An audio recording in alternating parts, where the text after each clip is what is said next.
چې د کتاب د اخیستلو پیسې هم نه لري، په دې وطن کې هغه خلک کتابونه لیکي.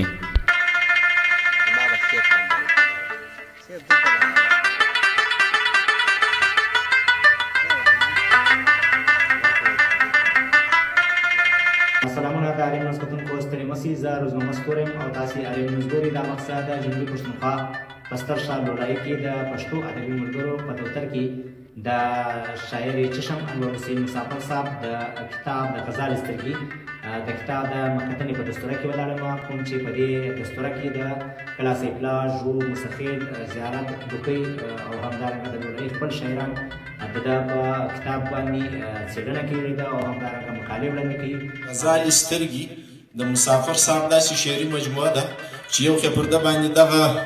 لیبل ولګاو چې دی د سترګو شاعر دی. دا داسې څوک په اردو کې تاسو انشا و مصفي ویلي وي، بس دا په دغه مشهوره ول چې دا فیلبدي شاعران دي. دغو شپږ میاشتې پر یوه مځکه باندې غزلي هر سهار ویلې، لس شعرونه، پنځلس شعرونه. دا مشاعرې ختم شوې، دا ملګري راتګ ختم شو، خو د دوی مځکې نه شوې ختم، بلکې کافیې لا نه شوې ختم. که حقیقت را باندې وایي په ټول بدن کې د دا سترګې سباستین هاینا چې د پښتو نوم یې دی، دا سړی چې دی دا څلوېښت ژبې زده دي او په څلوېښت کې پښتو هم زده ده. په پښتو کې د پښتو په تاریخ او دې باندې زیات خبره خپل ځان ته د پښتو نوم ایښی دی، زمری خان یې ځان ته غزال سترګې یوازې د شعرونو یوه ټولګه نه ده، بلکې د شاعر د فکر، احساس او پښتني وجدان انعکاس یوه هنداره ده. دا کتاب د هغه د شاعرۍ دوام چې له عشق، درد، مینې، وطن، خاورې او انسانیت سره په آخر کې انور حسین مسافر صاحب ته مبارکي ورکوم چې ځان یې د شاعرانو په لړۍ کې هغه تلفاتو ګروپ کې داخل کړ کوم چې د پښتو لپاره خپل ژوند کوي.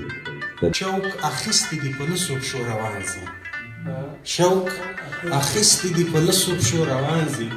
نه خوږېږي که یې څه د پښو نوکان ځي، ارمانونه مې په زړه کې داسې غورځي لکه ورا سره چې زړې ناسره ځي. شاعر چشم انور حسین مسافر صاحب ته چې زموږ ډېر نږدې ملګری او زموږ استاد پاتې شوی دی، ډېر ورباندې ویاړو، خوشحاله یو چې دغه منفرد کتاب چې په ادب کې، پښتو ادب کې اول وار منځته راغلی دی، د بل چا هغه نشته. ډېره جهان کې تسلي تاریخ ونه لیکلی، په دې جهان کې تسلي تاریخ ونه لیکلی، حقیقت دا ده په نړۍ کې موږ ځپلي خلک چې د دردونو په اسمان کې اوسي او چې رڼا ته وسیږي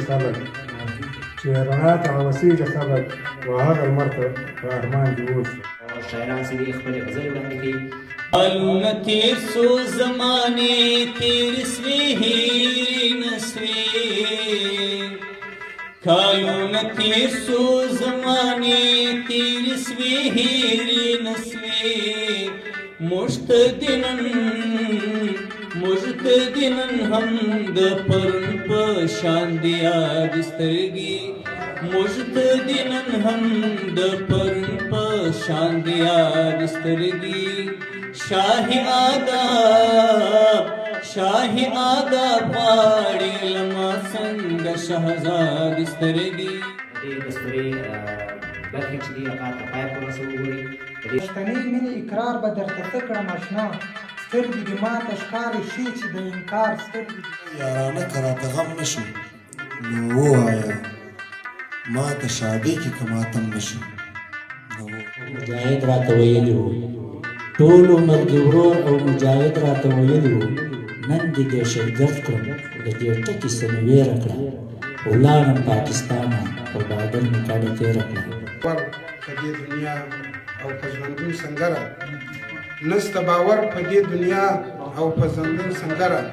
یو ورځ به زه هم د همزولو لکه تار وزم. همزولو ملګرو د مسافر صاحب غاړې ته د هارونو دستې واچولې او دته یې د کتاب مبارکي وویله.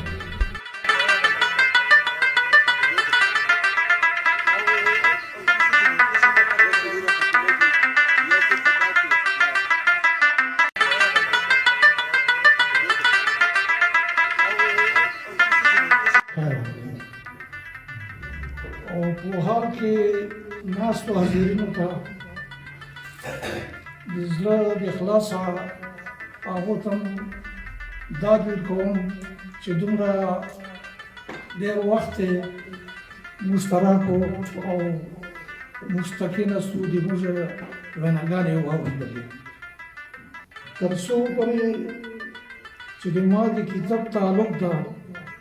نو په کتاب باندې د ملګرو ډېرې ویناګانې وکړي ډېرې خبرې وکړي یې څو شپېلې کې زیاته پوکه اسرافیل چې په ناسي یو کلیوال کې پیالې به ماشاءالله راړي